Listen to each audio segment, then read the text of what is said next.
अस्सलाम वालेकुम।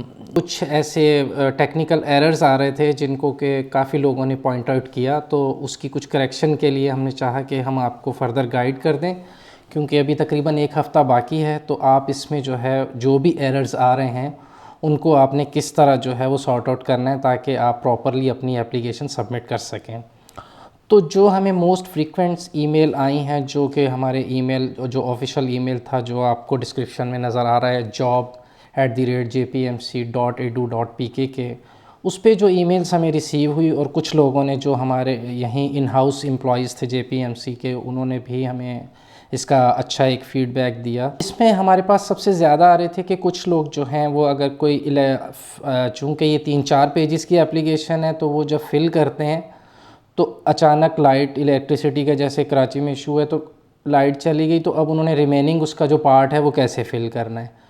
तो इसमें आपको परेशान होने की ज़रूरत नहीं है। अगर इलेक्ट्रिसिटी चली जाती है, आप तीसरे पेज पे फ़िल कर रहे थे, तो उसके बाद जब इलेक्ट्रिसिटी दोबारा आपकी रिस्टोर होती है, वापस आती है, आपने क्या करना है, आप मेन पेज पे जेपीएमसी के जो जॉब्स का है उस पे जाएंगे, तो बिल्कुल बॉटम पे ये देखें आपको ऑलरेडी अप्लाइड का एक जो है हमने बटन दिया हुआ है, इस पे आपने क्लिक करना है। आप जैसे इस पे क्लिक करेंगे तो उसके बाद एक और विंडो खुलेगी जिसमें कि आपकी जो जिस पोस्ट पे आपने अप्लाई किया है वो, और उसके बाद वो ईमेल जो आपने at the submission of application, जब आप एप्लीकेशन फ़िल कर रहे थे, आपने दिया है, तो वो आपने जो है ना वो उसमें ईमेल डालेंगे। तो उसके बाद जैसे ही आप एंटर का बटन दबाएंगे तो आपके उसी ईमेल पे एक ओटीपी आएगा, वन टाइम पासवर्ड।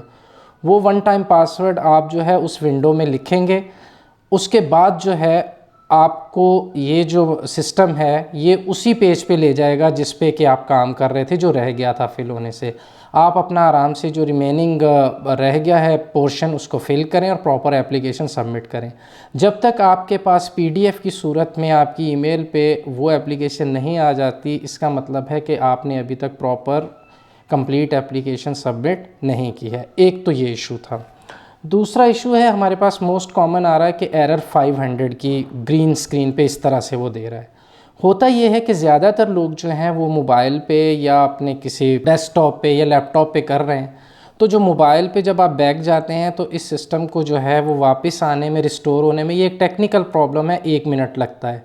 तो इस वजह से आप बेहतर जो रिकमेंड करेंगे हम वो ये करेंगे कि आप लैपटॉप या डेस्कटॉप पे अगर इसको फ़िल करें अपने एप्लीकेशन को, तो वो ज़्यादा रिकमेंडेड है और वो ज़्यादा आपको आसान रहेगा उसमें। अब आपने करना क्या है, फिर आपने जो फॉर्मेट चूज़ करने हैं जिसमें कि आपने इनेक्जर्स लगाने हैं। ज़्यादातर जो डॉक्टर्स की हमें प्रॉब्लम आई, क्योंकि डॉक्टर्स के जो इनेक्जर्स थे, नंबर ऑफ़ इनेक्जर्स, वो एज़ कम्पेयर टू नर्सिस और टेक्नीशियंस वो ज़्यादा हैं।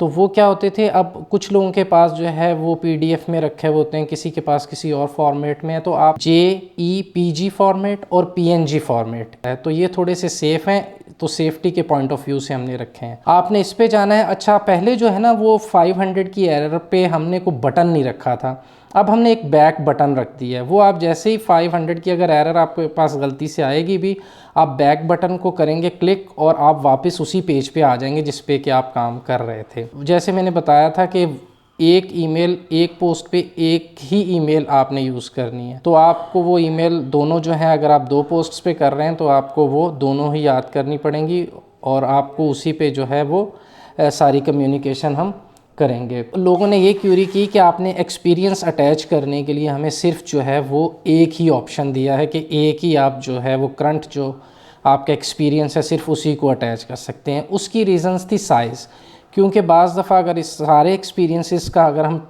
इसमें जीपीजी या जो भी फॉर्मेट पे मैंने पीएनजी बताया उस पे लेंगे तो जो डाटा है सर्वर पे उसका लोड बढ़ जाएगा। तो आपने जो करंट आपका एक्सपीरियंस है वो आपने अटैच करना है और बाकी जो है आपने डिटेल ऊपर जो कॉलम्स में दी गई है उसी तरह से आपने पूरी फिल कर देनी है। नेक्स्ट पेज है उस पर आप कैरी आउट करें और at the time of interview जो आपके एक्सपीरियंसेस हैं, यानी कि करंट के अलावा आप कहीं और काम कर चुके हैं, तो वो ओरिजिनल एक्सपीरियंस लेटर्स आपने साथ लेके आने। हमारे पास जैसे हमने नर्सिस के लिए पाकिस्तान नर्सिंग काउंसिल और डॉक्टर्स के लिए पीएमएनडीसी सर्टिफिकेट रखा था। कि वो जो है वो उसकी डेट, अक्सर लोग जो हैं वो जब उसको फिल कर रहे हैं उसके कॉलम को, तो देखें रजिस्ट्रेशन है वो हमेशा आगे जाके डेट होगी। अगर आप पिछली डेट या करंट डेट पे, तो वो उसको एक्सपायरी तस्वुर करेगा। तो आपका जो वैलिड होता है एक्सपीरियंस पीएमएनडीसी या पीएनसी, वो नेक्स्ट डेट तक होता है। तो आपने जो है वो उसी डेट पे जाके उसी फॉर्मेट में जाके आपने उसको फिल करना है। कुछ हमारे पास, जैसे हमारे पास जो है वो डीपीटी जो है डॉक्टर ऑफ फिजियोथेरेपी हैं, डॉक्टर ऑफ फार्मेसी हैं, वो भी अप्लाई कर रहे हैं।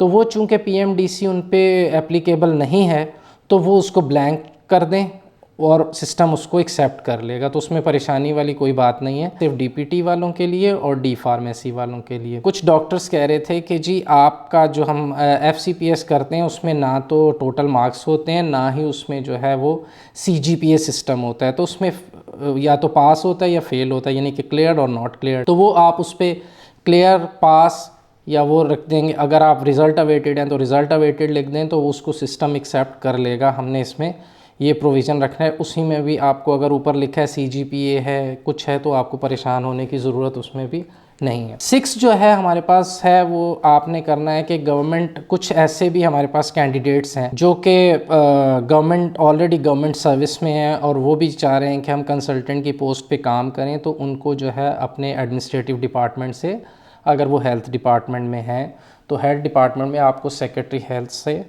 जो है वो एक एनओसी लेना पड़ेगा। और एनओसी जो है ना, आपने अपनी आपकी जो एप्लीकेशन के ऊपर जो पीडीएफ में आई है, एक यूनिक नंबर दिया जाता है जिसको एप्लीकेशन नंबर कहते हैं। उस एप्लीकेशन नंबर के साथ आपने हमें ईमेल कर देना है, अगर आपने at the time of submission of application वो जमा नहीं करवाया। जब इंटरव्यू के लिए कॉल करेंगे तो डेफिनेटली आपने या तो विदाउट पे लीव का लेके आना है लेटर, क्योंकि देखें आप ये चूंकि है कॉन्ट्रैक्ट जॉब जो है वो आप ना ही रिलीव होके आ सकते हैं, ना ही उसके साथ पैरेलल जो है वो गवर्नमेंट जॉब के वो चल सकती है। तो वो आपको वहाँ से छुट्टी का, यानी विदाउट पे, जिसको ईयूएल एक्स्ट्रा ऑर्डिनरी लीव कहते हैं, to work on private basis या कॉन्ट्रैक्ट बेसिस, वो लेके आना लाजमी है, वरना आपको इंटरव्यू में जो है वो अपेयर होने की जो है वो परमिशन नहीं दी जाएगी। लास्ट है कि कुछ लोग जो है ना वो इररिलेवेंट जो है वो फील्ड्स में इररिलेवेंट डेटा डाल देते हैं। जैसे अगर वो उसमें पास या फेल का है, वो उसमें कोई नंबर डाल देते हैं या कुछ इस तरह से चीज़ें करते हैं।